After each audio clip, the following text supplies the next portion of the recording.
Welcome to বইজো travelling blog. তো আজকের ব্লগে আমি আছি ইকো পার্কের মাদার ওয়াক্স মিউজিয়ামে। তো এখান থেকে আমি ব্লগসটা স্টার্ট করছি। তো স্টার্ট দ্য ব্লগ। তো আমি এখন পায়ে হেঁটে চলছি বৃষ্টি ভেজা পথে। তো আমরা অ্যাকচুয়ালি আসছি ইকো পার্কে ঘুরতে, কিন্তু বৃষ্টির কারণে যেতে পারলাম না। তো এখানে ওয়াক্স মিউজিয়াম বলে আছে। সেই মিউজিয়ামে আমরা যাচ্ছি। তো উপরে এখন যেতে হবে লিফট দিয়ে। তো লিফট দিয়ে যেতে হবে। তো চলুন, আমরা এখন লিফটে উঠেছি। তো লিফটে উঠে সোজা 6 ফ্লোরে গিয়ে নামবো। তো 6 ফ্লোরে গিয়ে নেমে আপনাদের সঙ্গে দেখাচ্ছি কী কী আছে এখানে। তো প্রথমে নেমে এখানে এসে গান্ধীজির সঙ্গে দেখা হয়ে গেল। গান্ধীজির সঙ্গে দেখা করে আমি সোজা চলছি। তো সোজা গিয়ে এখানে মাদার টেরিজা, আর এখানে আছে স্বামী বিবেকানন্দ। তো স্বামী বিবেকানন্দের সঙ্গে দেখা হলো। তারপর জাইনা নাম। তো স্বামী বিবেকানন্দের সঙ্গে দেখা করে সোজা ছবি তুললাম। ছবি তুলে আমাদের দেখাবো কীভাবে আমি ছবি তুলছি। এখানে গিয়ে স্বামী বিবেকানন্দের পাশে দাঁড়ালাম। এখানে দাঁড়িয়ে পকেটে হাত দিলাম। তো এখন আমি রবীন্দ্রনাথ ঠাকুরের পাশের চেয়ারে বসে পড়লাম। বসে পড়ে দেখছি রবীন্দ্রনাথ ঠাকুর পেপার পড়ছেন। তো আমি ওনার সামনে গিয়ে বসেছি। তো দেখতে পাচ্ছ আমি রবীন্দ্রনাথ ঠাকুরের সামনে বসে আছি, আর রবীন্দ্রনাথ ঠাকুর পেপার পড়ছেন আমার সামনে। পর সিট থেকে উঠলাম, উঠে গিয়ে এসে এপিজে আব্দুল কালামের সঙ্গে ছবি তুললাম। তারপর ডক্টর বি.আর. আম্বেদকরের সঙ্গে ছবি তুললাম। ছবি তুলে শেষ হয়ে গেলে আমি পাশে সায়েন্স ল্যাবে চলে আসলাম। এখানে দেখতে পাচ্ছ বড় বড় বিজ্ঞানীরা এখানে বসে আছে। এখানে কেউ দাঁড়িয়ে আছে। তো এখানে সায়েন্সে তো চলে গেলাম খেলার মাঠের দিকে। খেলার মাঠের দিকে দেখতে পাচ্ছি এখানে সচিন তেন্ডুলকর, আর এদিকে বিরাট কোহলি ব্যাট নিয়ে দাঁড়িয়ে আছে। এখানে ছবি তুললাম। ছবি তুলে পাশে দেখছি ফুটবল ম্যাচ। এখানে ফুটবল খেলছে আর্জেন্টিনার, আর এখানে একটা ছেলে দাঁড়িয়ে আছে গোলকিপার এসে। এখানে ব্রাজিলের প্লেয়ার ফুটবল নিয়ে দাঁড়িয়ে আছে। তারপর চলে গেলাম মিউজিয়াম। এখানে মান্না দে হারমোনিয়াম নিয়ে গান করছে। তার পাশেই দেখতে পাচ্ছ কিশোর কুমারজি, লতা মঙ্গেশকর এখানে গান করছে, মিউজিক্যাল পারফর্ম করছে। এরপর আমি দেখলাম পাশেই হলিউডের সেলিব্রিটি মিঠুন চক্রবর্তী এখানে দাঁড়িয়ে আছে।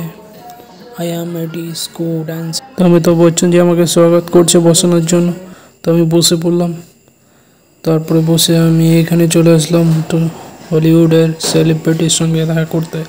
তো এখানে হলিউডের বড় বড় সেলিব্রিটিরা এখানে আছে, দেখতেই পাচ্ছ।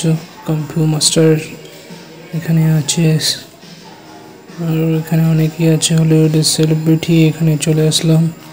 এখানে ও বসে আছে, আমার জন্য ওয়েট করছে। তো একটু আমি পাশের দিকে চলে আসলাম। হলিউডের দেখতেই পাচ্ছ সুন্দর সুন্দর সেলিব্রিটি এখানে দাঁড়িয়ে আছে পোজ দিয়ে। তো মাইকেল জ্যাকসনের সঙ্গে দেখা হলো। এখানে মাইকেল জ্যাকসন এখানে পোজ দিয়ে দাঁড়িয়ে আছে। তারপরে আমি এখানে চাকাটা ঘোরার চেষ্টা করলাম। বলছে না, তুই চালাতে পারবি না, তারপর তুই ধরে থাক। তাই চাকাটা ধরে রাখলাম। তাই এই চাকাটা ধরে ছবি তুললাম, ভিডিও করলাম। তো ভালোই লাগছিলো। চালাতে পারবো না, ধরেই রাখছি। তো এখানে এসে আমি ডেটে বসলাম। আমাকে অনেক রিকোয়েস্ট করেছিল যে একবারে আমার সঙ্গে ডেটে বসো। তো আমি এখানে এসে তার সঙ্গে গল্প করছি, কথা বলছি। তো কিছুটা সময় টাইম পাস করলাম এখানে বসে।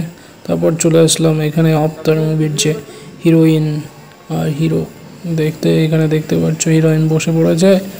অবতার মুভির যে হিরোইন ছিল, আর পাশেই দেখতে পাচ্ছ অবতার মুভির হিরো লাঠি নিয়ে দাঁড়িয়ে আছে। দেখতে পাচ্ছ কি চেহারা, কি লম্বা, লাঠি নিয়ে দাঁড়িয়ে আছে লোকটা। তো আমি চাচ্ছিলাম ওর পাশে গিয়ে ছবি তুলতে। তো এখানে দেখতে পাচ্ছি পুরো কার্টুন। এখানে চলে আসছি জাদু। এখানে জাদুঘর দেখতে পাচ্ছ, জাদু। তো এখানে চলে আসছি দূরবীনে। এখানে পাশে একটা মাংকি। তারপর আমি ওদের সঙ্গে আমি ফটো তুলছি। দেখতেই পাচ্ছ আমার কি পোস্টে দাঁড়িয়ে আছি। তারপর চলে আসলাম এখানে মোটু পাতলু দেখছি রশি নিয়ে টানাটানি করছে, মোটু হাসছে এখানে। তারপর সোজা চলে আসলাম এখানে কার্টুনে। এখানে দেখতে পাচ্ছ ভীম, আর ভীম, তার বাটুল দ্য গ্রেট, এরা সবাই দাঁড়িয়ে আছে, নন্টে ফন্টে এরা দাঁড়িয়ে আছে, এদের সঙ্গে ছবি তুললাম। তো এখানে দেখতে পাচ্ছ এদের সঙ্গে বসে দাঁড়িয়ে ছবি তুললাম। তো এরা ছবি তুলতে বললো আমার সঙ্গে, তো আমি ছবি তুলে নিলাম। তারপরে এখানে দেখছি বসে আছে একা, আমি পাশে গিয়ে বসে পড়লাম। তো ভালোই লাগলো, ওরা পিছন থেকে তাকিয়ে দেখছে আর হাসছে। তো চলে আসলাম ভূতের জায়গায়। দেখতে পাচ্ছ ভূতগুলো কীভাবে তাকিয়ে আছে একের ওপরের দিকে। তো পুরো ভূতুরের জায়গায় আমি চলে আসলাম। এখানে ভূতগুলো, এই ভূতটা বসে আছে, এই ভূতটা একাই বসে আছে। বসতে হলে চেয়ারে বসলাম না, সোজা চলে আসলাম। এই ভূতটা দিকে দুলনিতে ঝুলছে, একা একা দুলছে, দেখতে পাচ্ছ দুলনিটা কীভাবে দুলছে।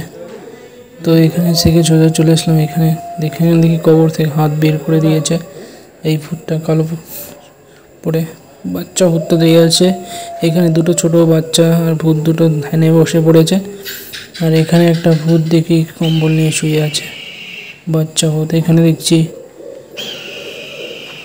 তো আশেপাশে ঘুরছি, এখানে দেখছি কবর থেকে হাত বেরিয়ে পড়েছে।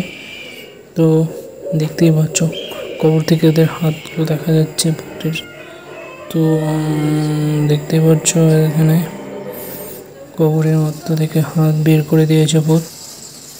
তো এখানে দেখছি দুটো ছোট ভূত, আবার ওই ভূতটা।